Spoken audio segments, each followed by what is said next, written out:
Welcome to the Alive and Kicking podcast. I'm your host, Kay Eck, and this is where we talk to ordinary people about their extraordinary lives.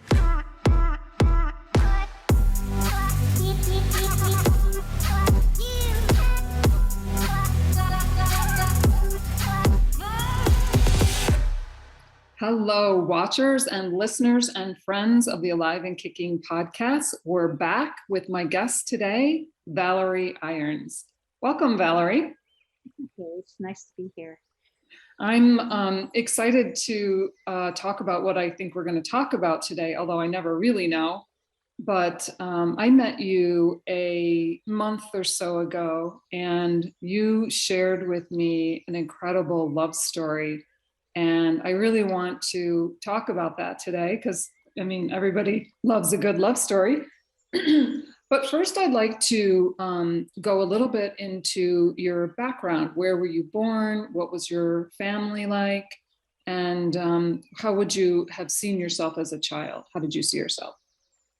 Okay. I was born in Memphis, Tennessee, and I was born to a Navy captain at the time, and my mom and two older brothers, 7 and 9 years older than me. My dad had a couple daughters from his prior marriage who were about 20 and 22 years older than me. So one of them had already had her first son. So my nephew was born before I was. We went pretty quickly from Tennessee to Yokosuka, Japan. My dad got stationed in Japan. And very quickly after that, he became an admiral. And we moved around all the time. We lived in Oakland, California on the Naval Air Base, and we lived in Pensacola, Florida, and McLean, Virginia. And then we moved during the Vietnam War. My dad left the Navy and he started to work for the government. It was a program called USAID. And he lived in Vietnam during the war. And we lived in Taiwan for 4.5 years, Taipei, Taiwan.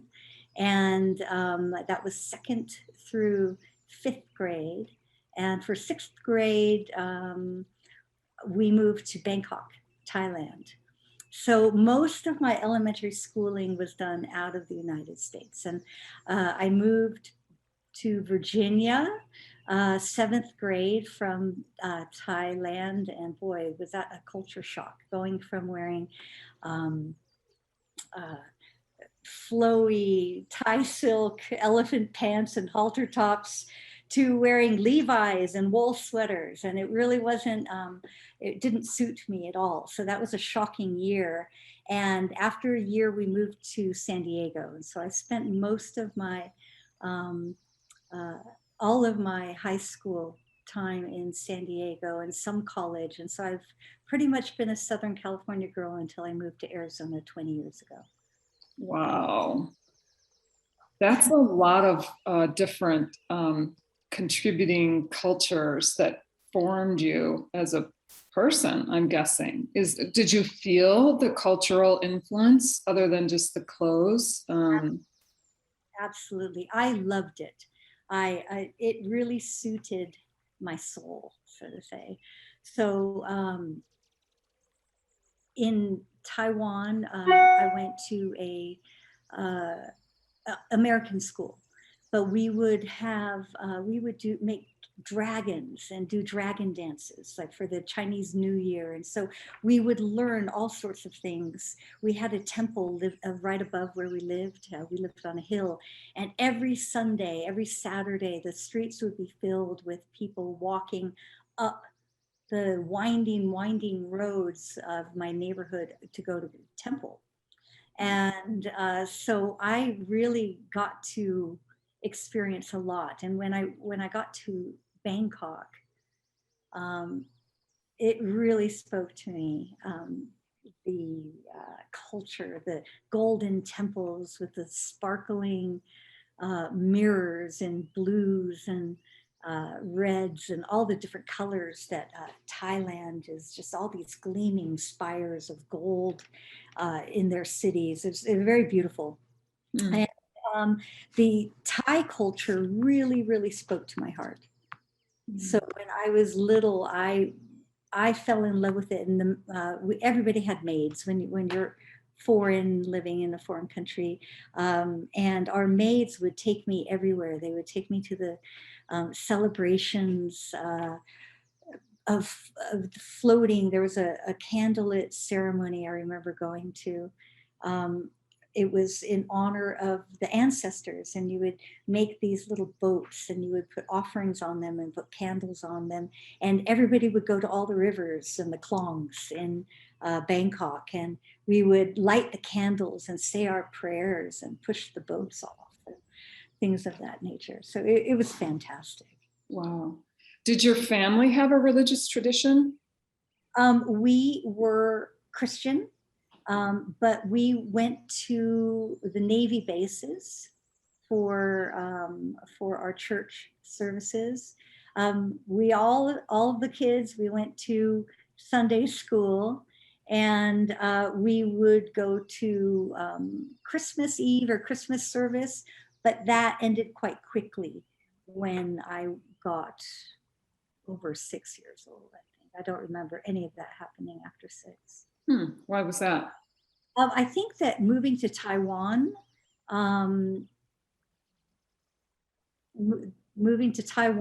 it was different. The church would have been very far away, but my family just was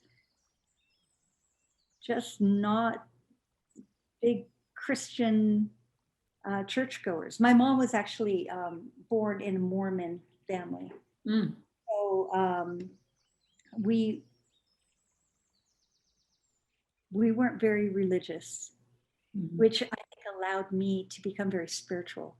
Yeah, allowed me to really look at different religions or different cultures and really get a grasp of the unity within many, many different ways of. So I want to hear a little bit more about that era when you were in Taiwan during the Vietnam War. And obviously your father was separated from the family. What was that like for you guys?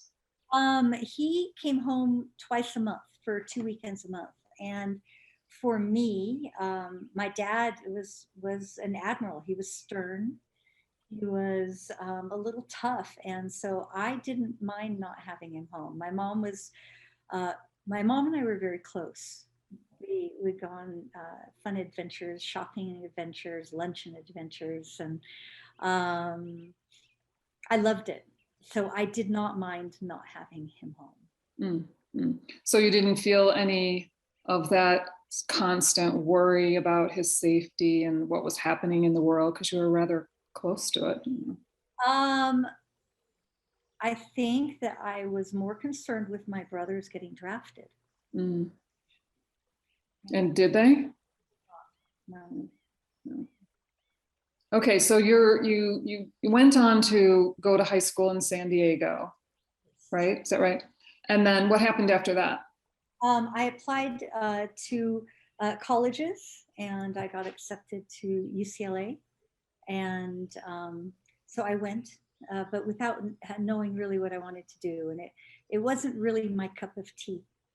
And so I skipped a lot of classes and went to the beach and was just enjoying my first year and a half of life outside of home. And basically I let my grades drop. And so I found out that I was going to get kicked out due to grades. And so I told my parents, and we decided I would come home and go to San Diego State. At San Diego State University, I think I was only there. Actually, I went to the junior college first and discovered film and the film industry. And I started to get into my creativity, which was really important for me in my life.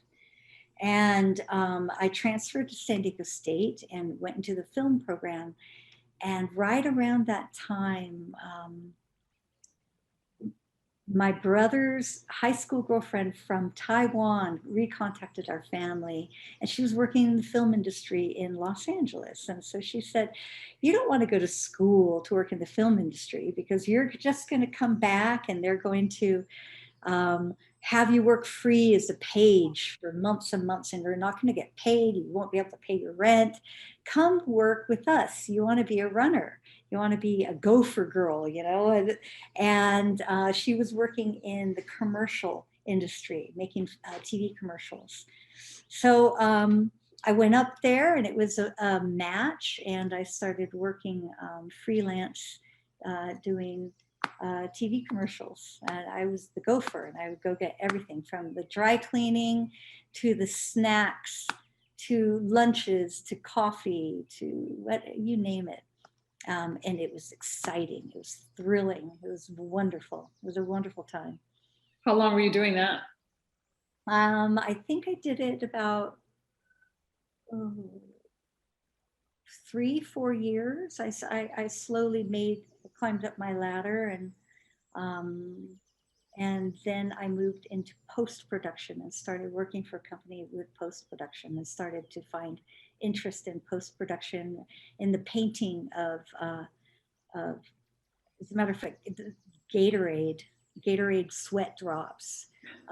They had me painting a few of those on a program, a computer program. But I was not really getting anywhere with it. They weren't, they had their people. And so they would just throw me a bone every now and then. Oh, yeah. So where did you go from there? Did you stay in the film industry? I did. I stayed in the film industry until it was time to move to Sedona.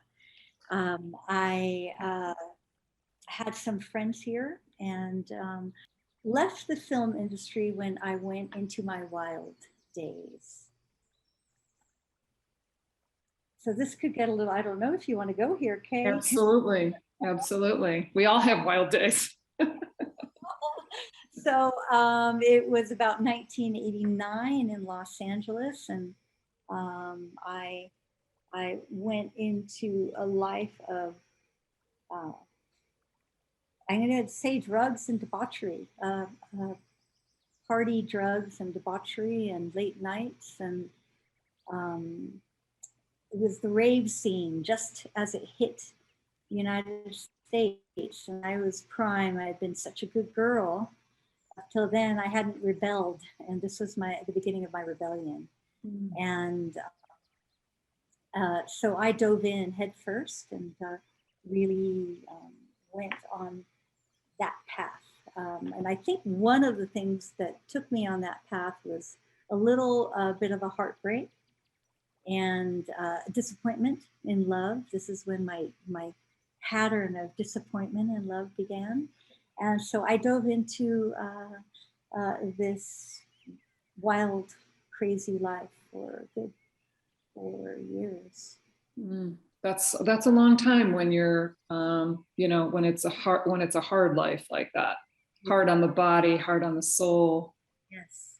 So were you working during those days? And I can imagine that in the late 80s in Hollywood, Los Angeles, like that was probably not so difficult to get into that to that scene. It was very easy to get into the scene, and I was working a lot at first until it slowly over the years I wasn't able to hold down the work. My nights of partying became more often, and my recovery days, I needed more recovery days. So, and this is talk about learning from doing. I really went the opposite of where I've become. I had to go onto that full scale, the other side of the scale, and lose my integrity and just all sorts of things that I wouldn't dream of doing now, just so that I think that I could come back to it. I could come back to everything that's really important and come back to that. Come back to God. Yeah, during that period, did you have contact with your family? I did. But I know that my mom was really quite worried. Yeah, because it was probably, you probably thought you were keeping it pretty, hidden and. No. So did you have to rely on them or for financially and? They helped me out a lot. Mm. So I was very lucky. Yeah. Learn how to take care of myself after they had both passed, and to learn to really, I had to grow up. Mm. How old were you when that happened? 31, when my dad passed it when I was 29, and they were much older when I was born, so I planned, and so I had to grow up really quickly. Mm. Wow. So the invitation, the saving. So did you come out of your dark night of the soul before going to Sedona, or how did that all happen? So what happened was, in about 1993, so this would have been around at the end of the third year of my life of living the crazy life. My dad died, and my mom invited me to go on a trip to Asia with her to go show me where my dad lived in Vietnam. She wanted to show me his life in Vietnam. And we decided we'd go visit my brother in Hong Kong and go back to Thailand and just have a real nice trip together. So we went over there. And after we traveled together for 2 months, I went. The reason I went was because I wanted to stop the life I was living. I wanted to stop all the drugs, and I didn't know how. And I knew that if I got over there and got away from everything, I would be okay. Mm. So inside, this was my way of saving myself in a way. And so after 2 months, she was ready to return to the States, and the ticket was good for a year. And I said, well, I'm not coming home with you. Said, I thought you were going to say that. So I stayed and backpacked for the rest of the 10 months in Asia. And wouldn't you know it, I found the islands that were having raves and all of that. I wasn't quite done. I wasn't quite finished with that kind of lifestyle. And I ended up,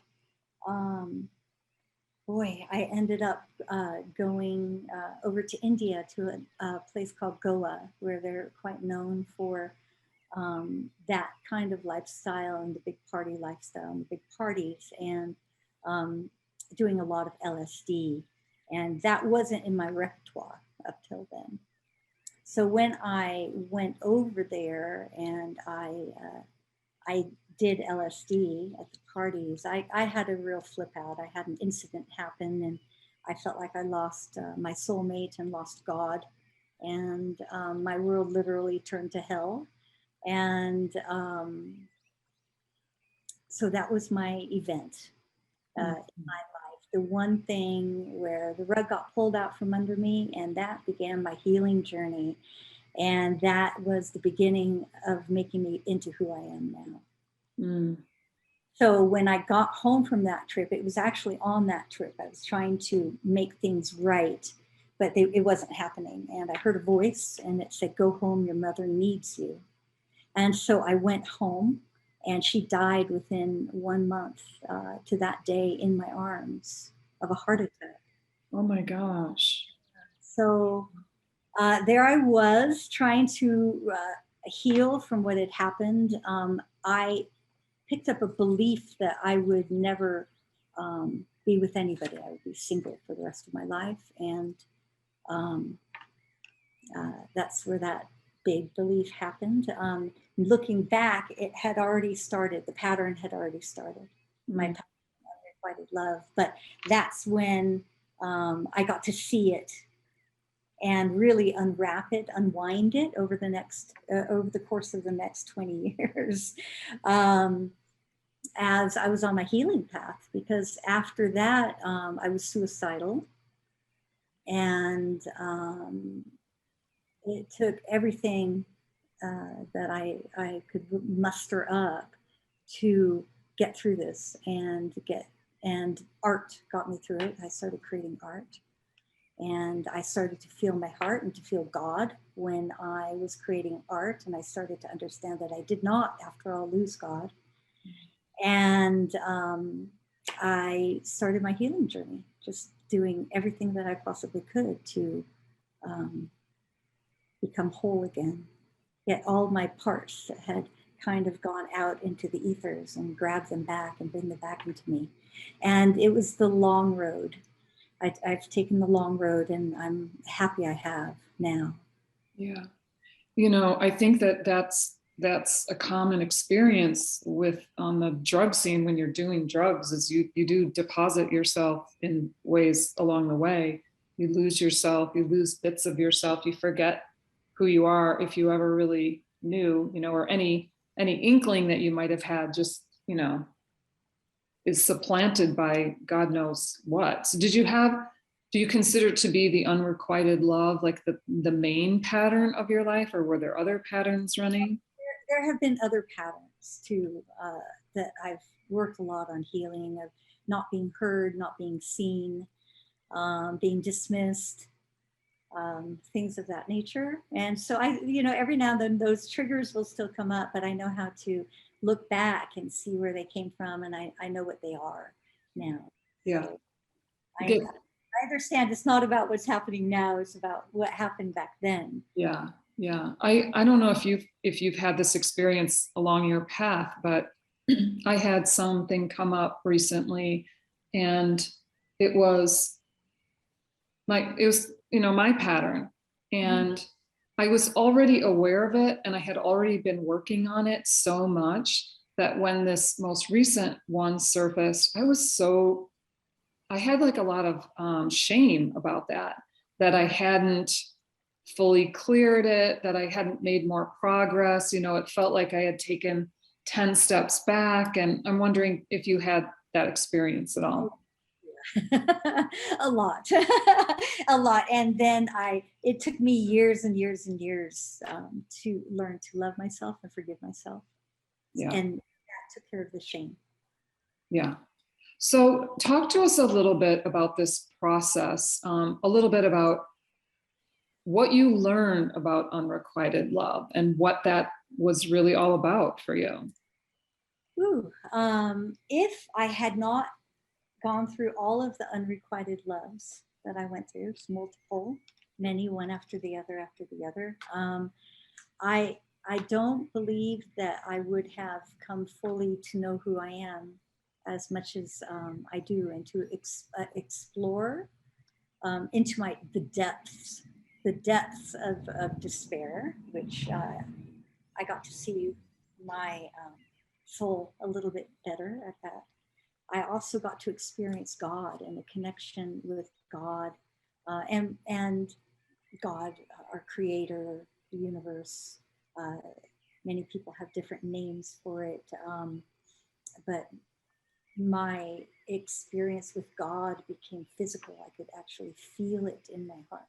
Mm-hmm. I could actually feel God and God's love in my heart. And it was very similar to the feeling that I would have when I would think I was falling in love with somebody.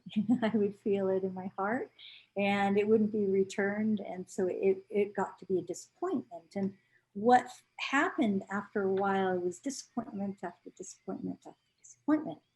And it would debilitate me. I would get in bed, I would cry for days and be so lonely. I was single for so long.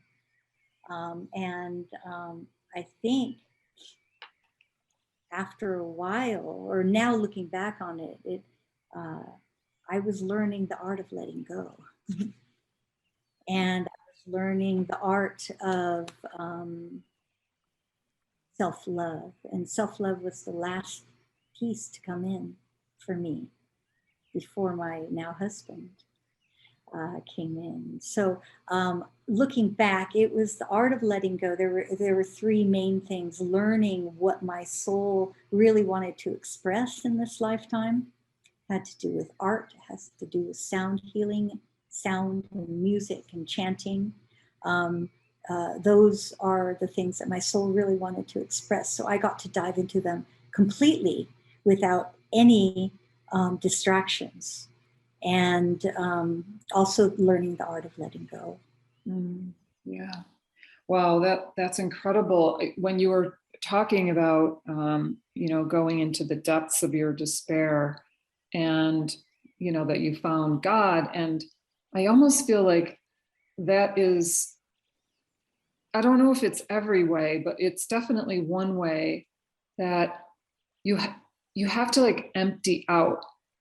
And then when you think there's nothing there, like even you don't care about you, there's just nothing, then that little voice, that little presence, that little something comes in and says, no, there's something here, something always. I want to ask too about music and how that came into your life, and whether that became like the tool of your healing and then also your gift.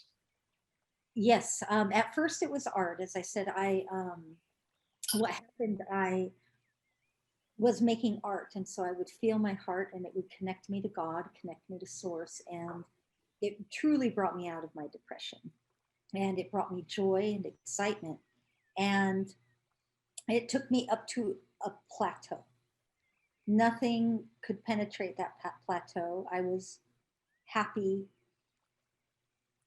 still with my baggage. That makes sense. And at one point, I discovered mantra music. So this would be yoga music using chants from in Sanskrit, ancient chants, and often modern melodies.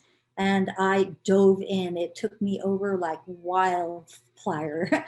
I dove in and I began chanting and chanting and chanting. What I found was that the chanting and the mantra took me from my plateau, boom, it just took me to a place of knowing myself in a much deeper way, knowing God in a much deeper way, and into complete, true bliss, ecstatic bliss.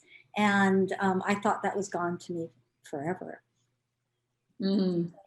After I began, I thought, oh, I can't live without this music.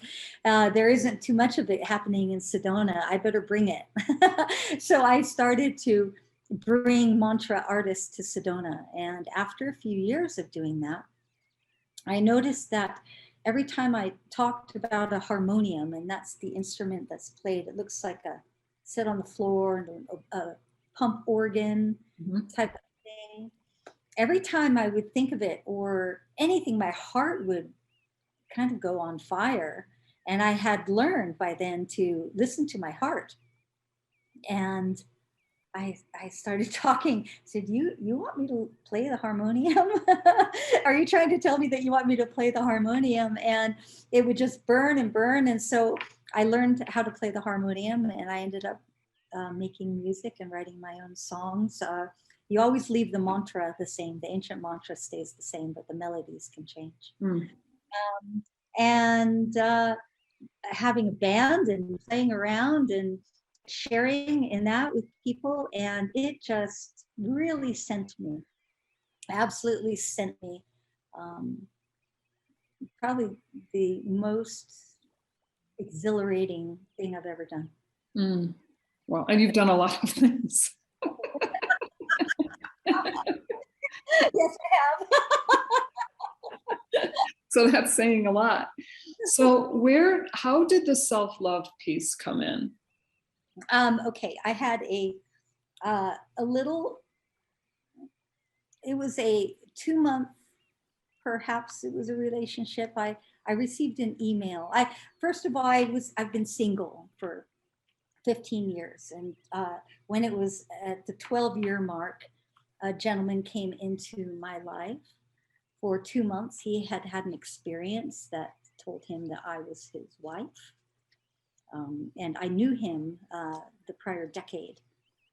So, and he was a nice guy, a yoga teacher. And so he came into my life and kind of moved right in because he didn't live here, and things felt off, but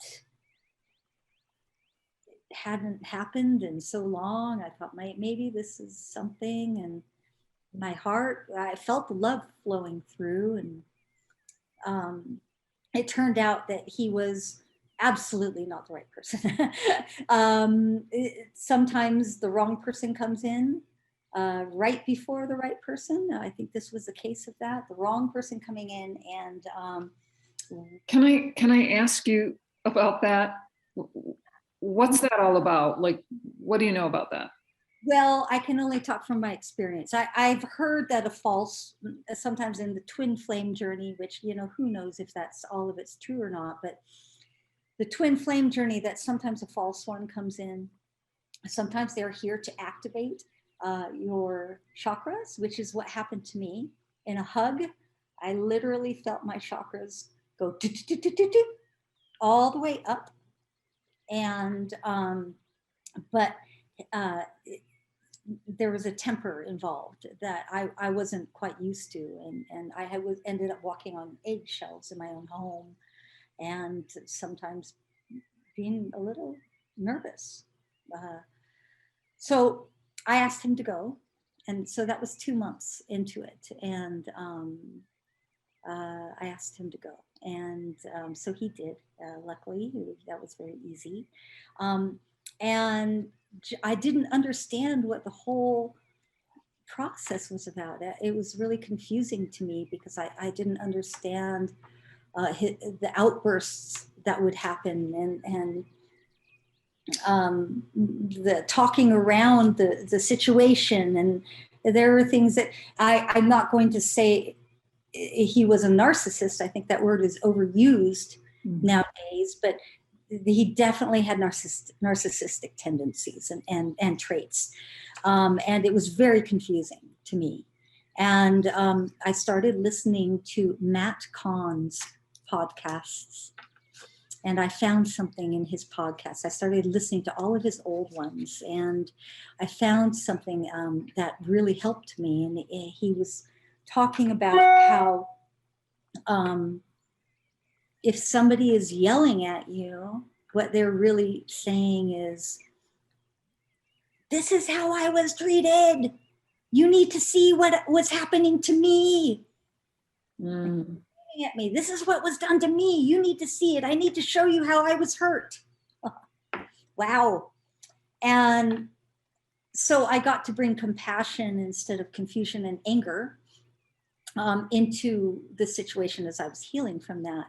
And then Matt Kahn talks a lot about self-love. Oh boy, he's a good teacher about self-love.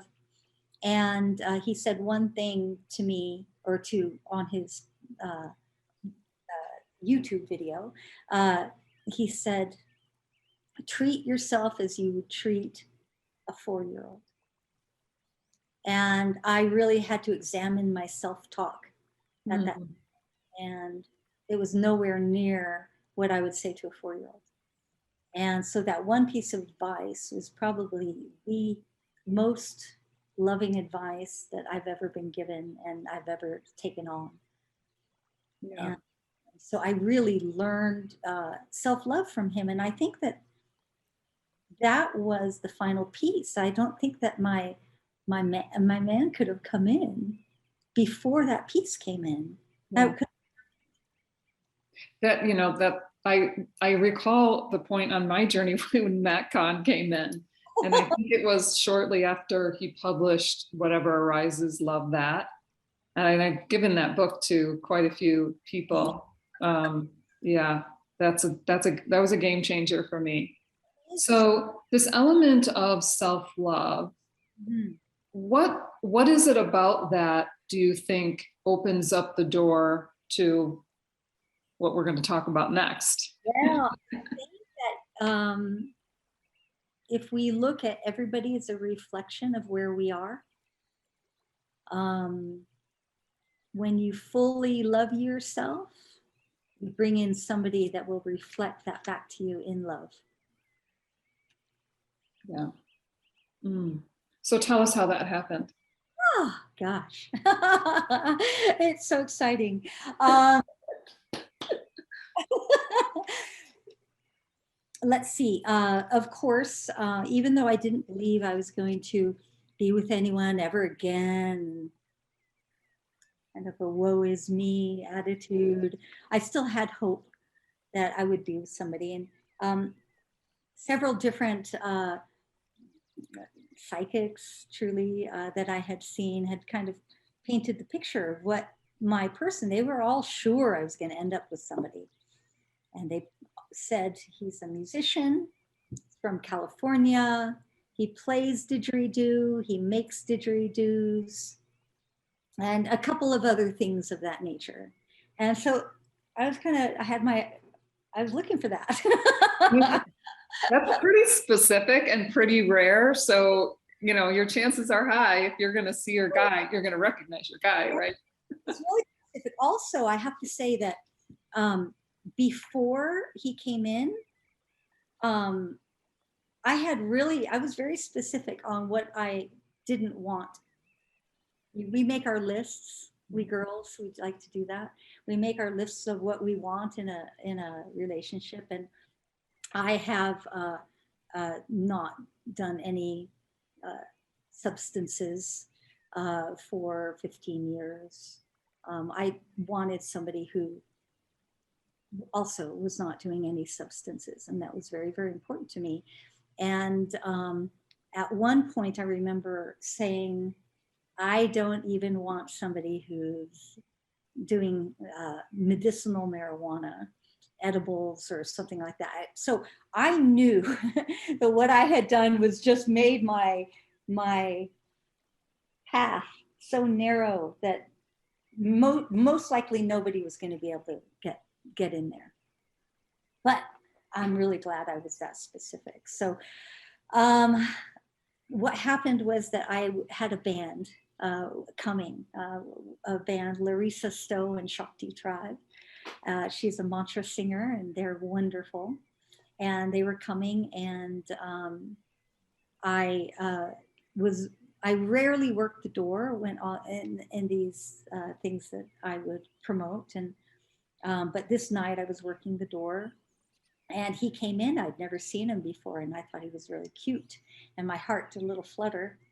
And so I would see him around town, and because we had kirtan in common, that was something I could speak to him about. So we had several conversations, and it turned out he played didgeridoo, and he was come from California. He had just moved here.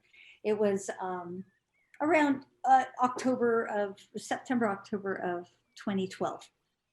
And I remember having a dream about him one night. He was really nice, just really sweet, really nice. I really liked him as a person, you know, but I had this dream, and he moved here on a bicycle, and he had a little bicycle, a little thing on the back of the bicycle where he kept his stuff. He had a place to live, but that's how he got around. And I dreamt that we were flying through the air on the back of his motorcycle, completely, utterly in love and happy as can be. And so when I woke up from this very, very poignant dream, I thought, wow, maybe he's my guy.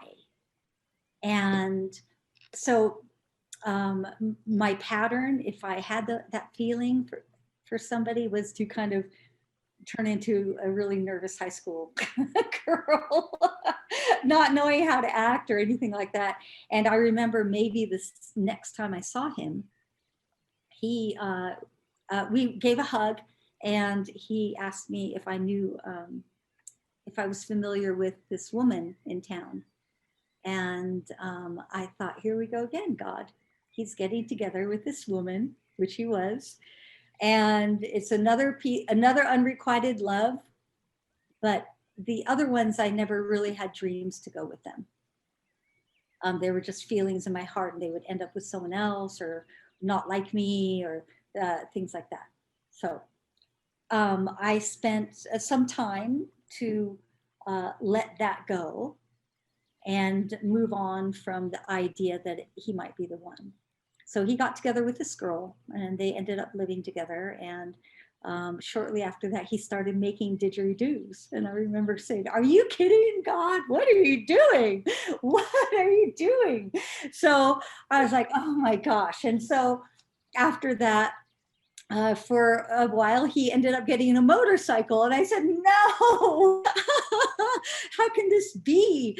And so, but I'm really, really loyal. And I'm really, really one of those people that if someone's with someone, whether they're married or not, that is completely off limits. So it was just like, nope, that's not going to happen. And at one point, they got married.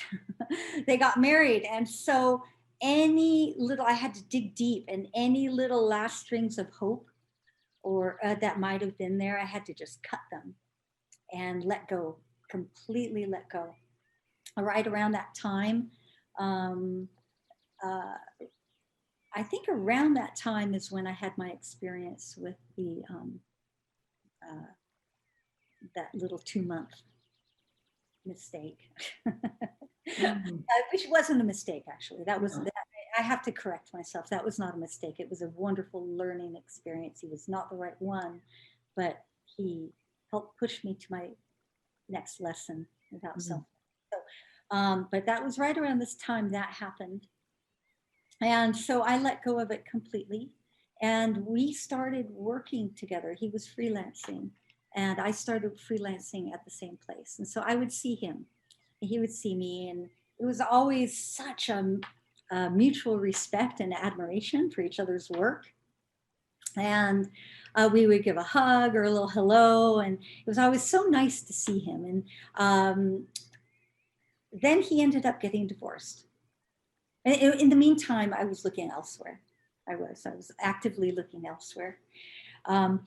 But so he ended up getting a divorce, and I didn't even think about it. I didn't even think about him or the possibility of him. To me, that ship had passed.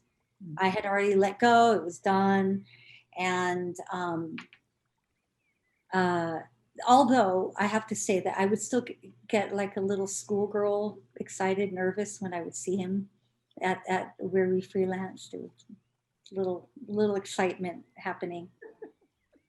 So I had set my sights on another place to find love, and I had lots of unrequited love in this place, and I had high hopes for this one guy, a musician from California, and I had high hopes for him, and he was coming in my dream time, and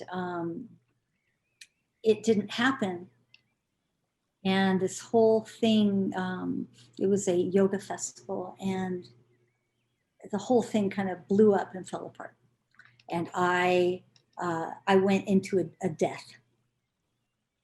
So this would have been in September of 2018, and I went into a death of, I don't know, maybe dreams that were happening along that timeline.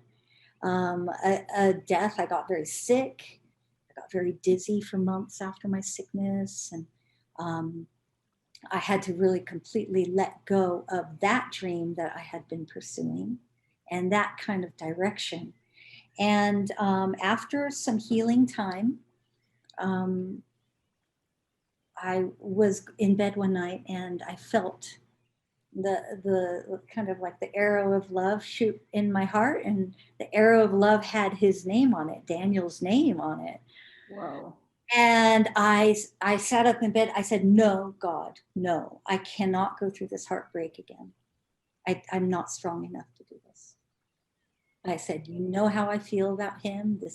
He's really, really special. I can't go through this heartbreak again." So I pushed it down.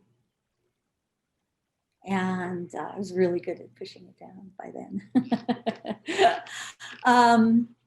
And at that time, about a month later, I went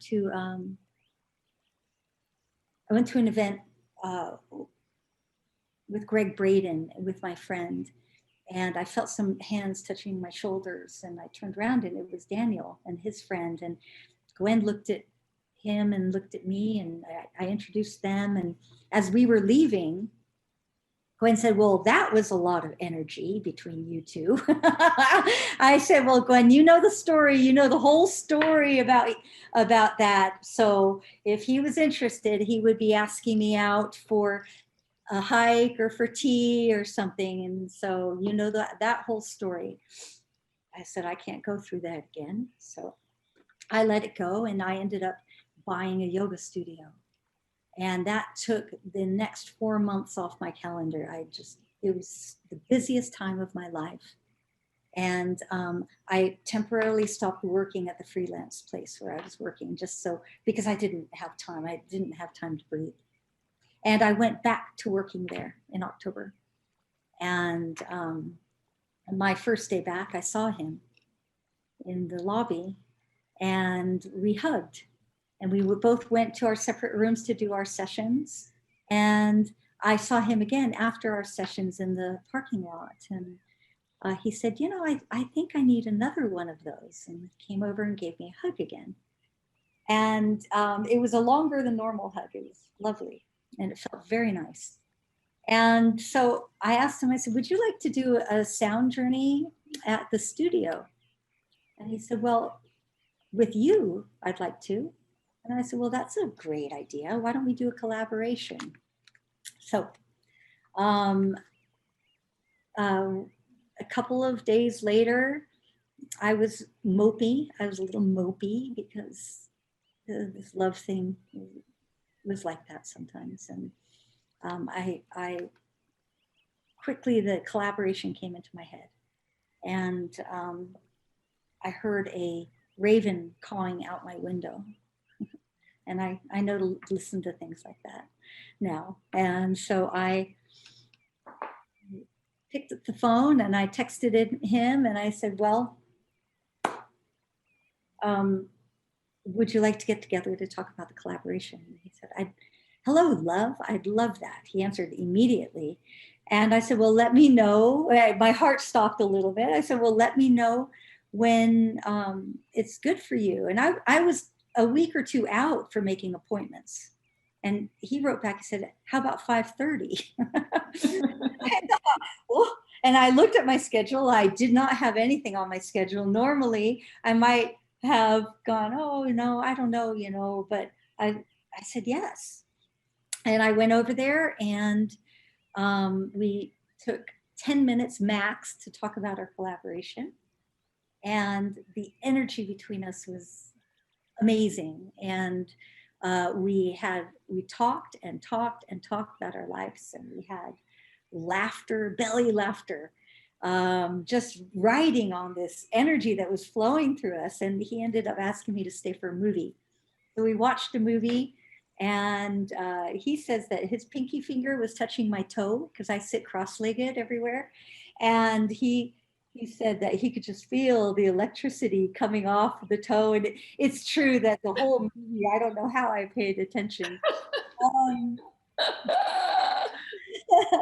And after the movie, we talked a little more, and I had to go feed my pets. And so he gave me a little peck on the lips, and but I drove home in a daze. And by the time I got home, he had written a beautiful text. And he came over a few days later for dinner. The next day he was like, when can I see you? When can I see you? And I couldn't see him for 4 more days. And so he was just sending me texts and wonderful, just absolutely wonderful. And I was pinching myself. And I think that it was about almost a week from that movie date or our meeting that he asked me to breakfast. And so he came over and picked me up. And we rode on the back of his motorcycle up the canyon. And while we were riding, I had a flashback of the dream. It felt like the dream. And I thought, oh my God, maybe this is it.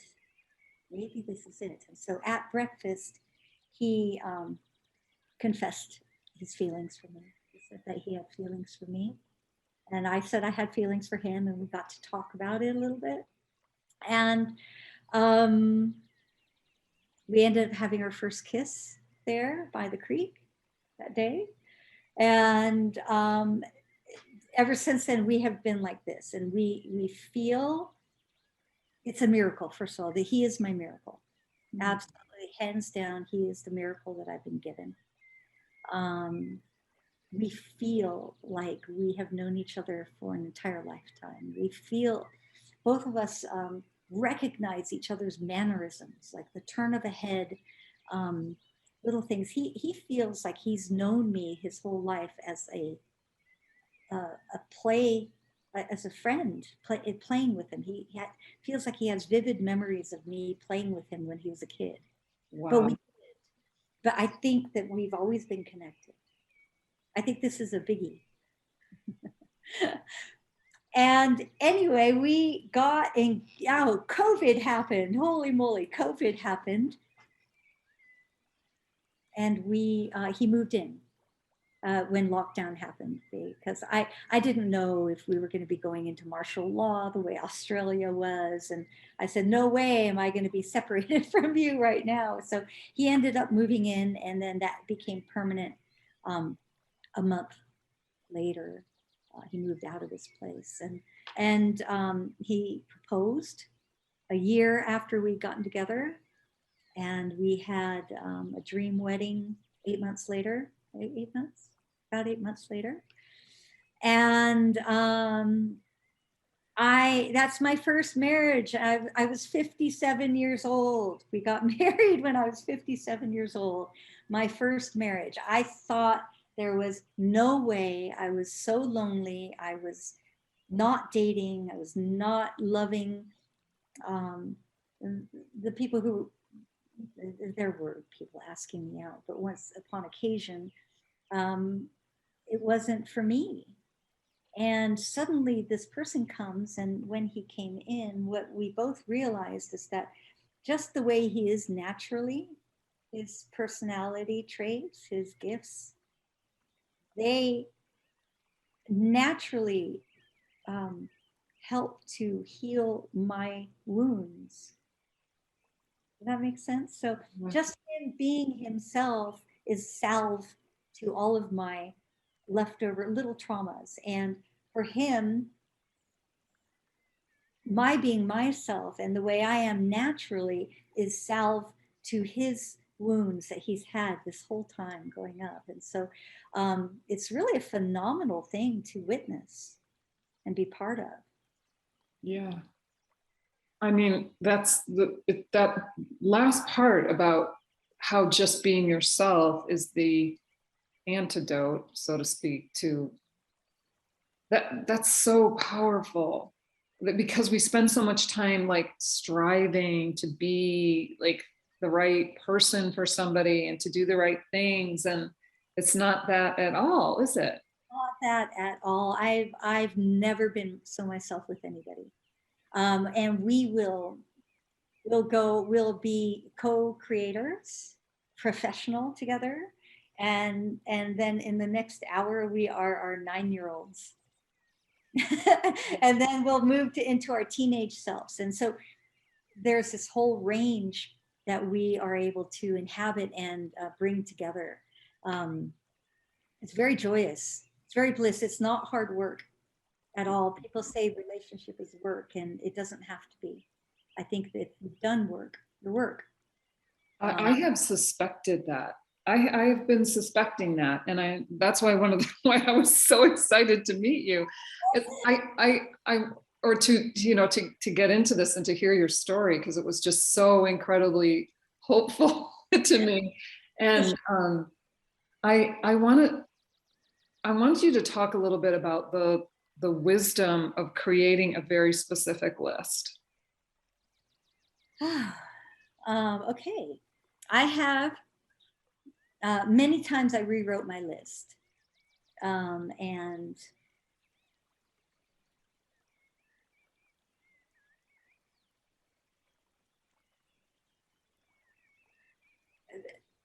I have to say that the one that came in for 2 months, he definitely didn't have things that were on the list. I had little things I had learned from my last relationship, which ended 15 years ago, 16 now, I think. I learned a few things with him, and I decided to put them on my list. The person must have a job, must be willing to work, and must have their own car. Little things. And this one that came in for 2 months didn't have either of those, and I still let him in to test the waters. Yeah, we don't have to do that. If we do, know that it will, I believe that it's going to be a learning experience for you. Yeah. There's really not much. And then I think I wrote out a lot, and a lot of them were so minor that they don't matter. And what's happened is that the love that we share between one another, and the fact that we are so on the same page. We are so on the same page. Boy, it makes life so much easier to be completely on the same page as someone. It doesn't mean we have to do the same things all the time, or want to, or spend every minute together, but we're on the same page about a lot of things. And so that takes little baby things that I wrote down out of the equation. It doesn't, those aren't important when you find this connection that you literally are feeling, that's running through you. The woman who ended up marrying us at our second ceremony, our public ceremony, she was talking about a tribe, I think in Africa, that they say that when two whole beings come together in a sacred marriage or a sacred union, what happens is that a new energy is created with them together. So it's person A, person B, and then this new thing that gets created when they're together, and this new energy. And that is so grand. It's so, it sweeps you up. It doesn't sweep you up as if off your feet and you're giddy, but it's so powerful and so strong. Yeah. That list, I would say that 80% is he's got taken care of on my list, but there are some things that I let go of. Well, that's interesting, because I was going to say that I've had that experience. Like I had a long list, but there were like a couple things missing. But you think like, well, they were important things, and it's like, well, it's pretty close, and maybe there's something that maybe my emphasis is in the wrong place. And I think that's because we're accustomed to believing that we don't deserve everything that we want. And why can't we have everything we want? Right. I think we can, but we have to learn how to believe it and learn how to let it in. Yeah. Also, I think that there comes a time, I don't think when he and I first met in 2012, that we were the people that we are now. I don't think that we could have gotten together. I know that his relationship helped shape him into who he is now. And who he is now is who I've always wanted to be with. And not knowing it was him, but the qualities that he is now are the qualities I've always looked for. And I would say, though, if some of the important things on the list are not there, those are red flags. Yeah. Yeah. Yes. There are little things that are not there. I can't even think of any right now. Actually. Yeah. A lot of the little ones are there. However, don't be afraid to make it so narrow. You only want one person to fit through it, after all. Right? Yeah, exactly. exactly. And it can be a little scary to make it that narrow. And if something's important to you, hang on to it. Yeah. I love what you're talking about with this, this third energy that is created between you. Because I feel like if one whole person and another whole person come together, there's no energy spent filling each other's holes. And so this third energy that's what makes it feel so effortless, is that there's not all this leaking energy, it's just all devoted to the communion of the two whole spirits, or people. Yeah, that's very, very true. And another thing that I think is really, really important, that we really like each other. We really admire each other. We like each other. We're each other's biggest cheerleaders, professionally, and also we just like each other. I like who he is. I like his integrity. I like how he carries himself. I like him a lot. Mm. I might tell him I like him as much as I say I love him. God, I really like you. You're so adorable. I can't stand it. Okay, so I want to know if early on in the relationship you had any moments of doubt where you were like, oh, is this going to happen again?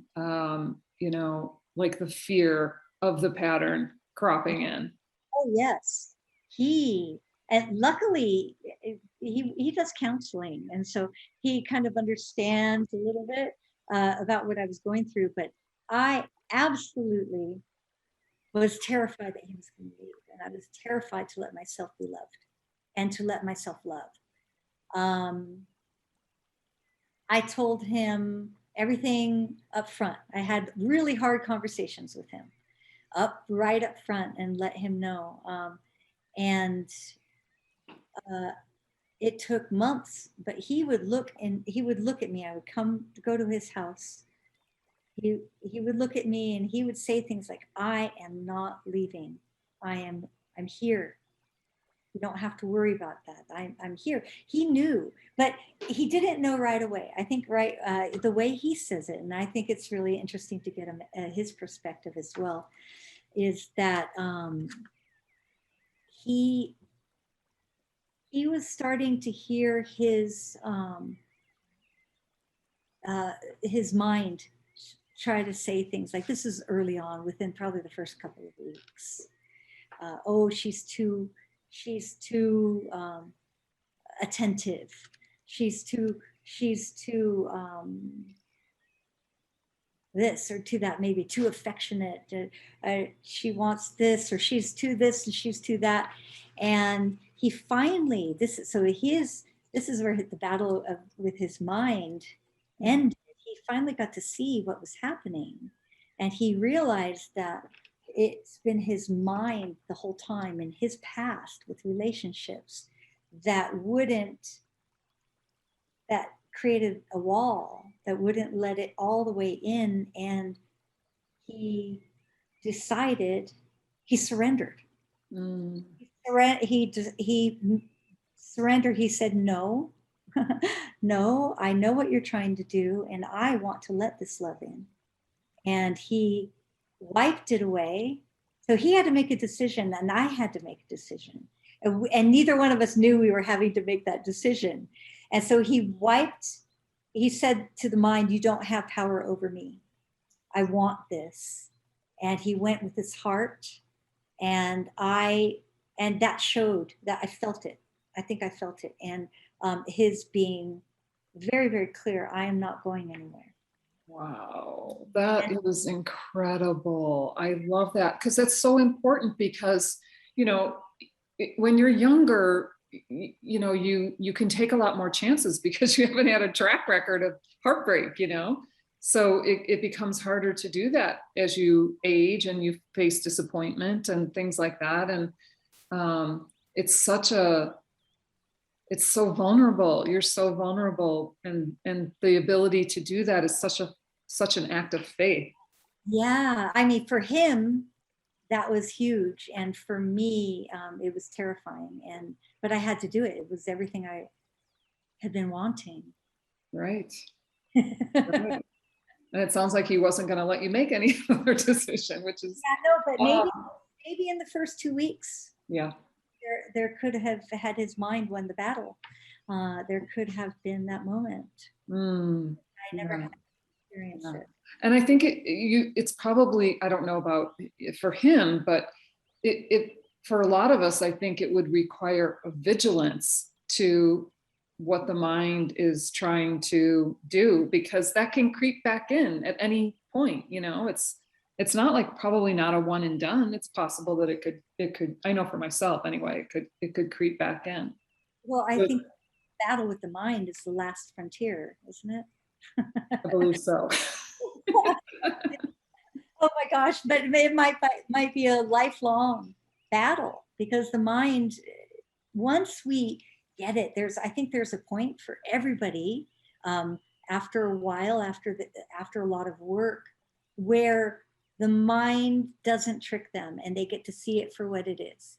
And you get this point where, like, oh my gosh, I see what you're doing. Yeah. And when you get that and you have that experience, it's a game changer. Mm-hmm. So I think that in love, and also with our own selves throughout forever, it's the battle. It gets quieter, but there are times when it wants to roar. That's like a life with the mind in service to the heart, not the heart in service to the mind. Right. That's like a rodeo. It's like trying to wrangle that big steer down, like with the little rope. It's crazy. Wow. Oh my gosh. I hope that other people enjoy your story as much as I do. I could hear it again and again, because it's so sweet. And I love like how you're like a high school girl. You like revert back to your high school self when you talk about how that all started. And it's touched all aspects of me. Yeah. I have said to myself that I want to feel like I was like I did when I was in high school. I want to feel that sense of excitement, And you can. Yeah, why not? Yeah. I'm calling it in, putting that on my list. Call it in with you. I want to be an inspiration for women over 50, even over 45, who think all is lost. It's not lost. All is in God's timing. And also work on yourself. And it happens when it's a frequency match. My frequency is so like his frequency. Our frequencies are very similar. So I think that's very important also. So keep raising your frequency. The higher your frequency is, the better your person's going to be. I feel that so much, because, like I've had situations where people I've been communicating with, potential matches, who just disappear at some point. And I used to take that really personally. And now I'm like, thank you, universe. It just wasn't a match. Like it's like poof, not for you. And so I've really come to trust that, and I don't take it so personally anymore. But that was kind of hard, because I hadn't really dated since I was like in my early 20s. So, I had a lot of like figuring of that stuff out to do. So, okay. So Valerie, I was wondering if this would be a good time to switch to our lightning round. What do you wish you knew about the afterlife?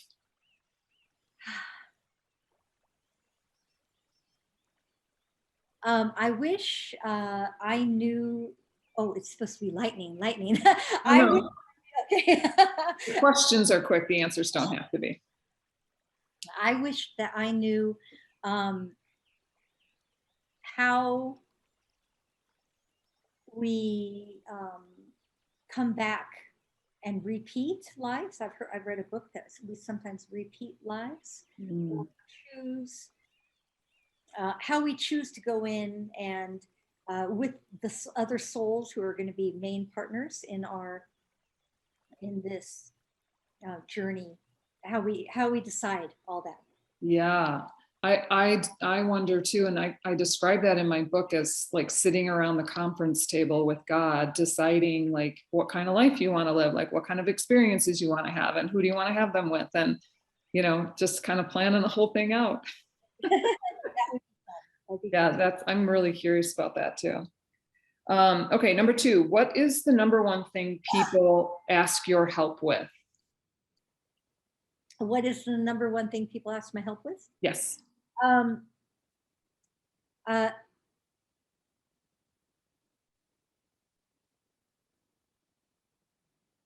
Frequency change through sound healing.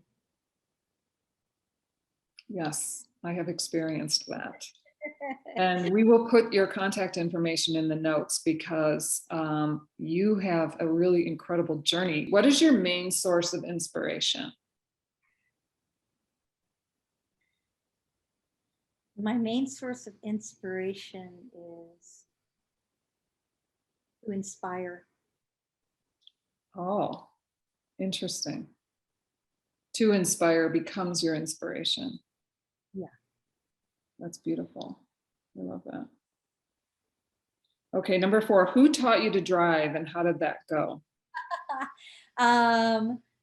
It was everybody in my family. My mother, my father, and one of my brothers. And Dad was difficult. And I think I enjoyed my lessons with my brother the most. That makes sense. I am waiting for the day that my children have to teach someone to drive because they're probably still angry about how it went down. Okay, my final lightning round question is, what makes you unique? Oh boy. I believe that the past, what I've gone through in my life and what I've overcome and where I've grown up, all the different cultures that I've been able to immerse myself in has given me a broad view of the world. One of the things I find so remarkable about you just at the end of this interview is that, you have such a joy, like that feels like it's part of your being. And it sounds like, when you're describing your childhood, that's always been there. But even joyful people go through that dark night of the soul. And it doesn't mean that you're not going to ever be joyful again. If you're like your path shows how it's never too late. It's never too late. And even if you don't believe it, you could be given a miracle at any time. And there's so many different ways to find your joy again. There really are. Yeah. So did you bring a question for me today? I did. I would like to know, Kay, what would you tell your younger self?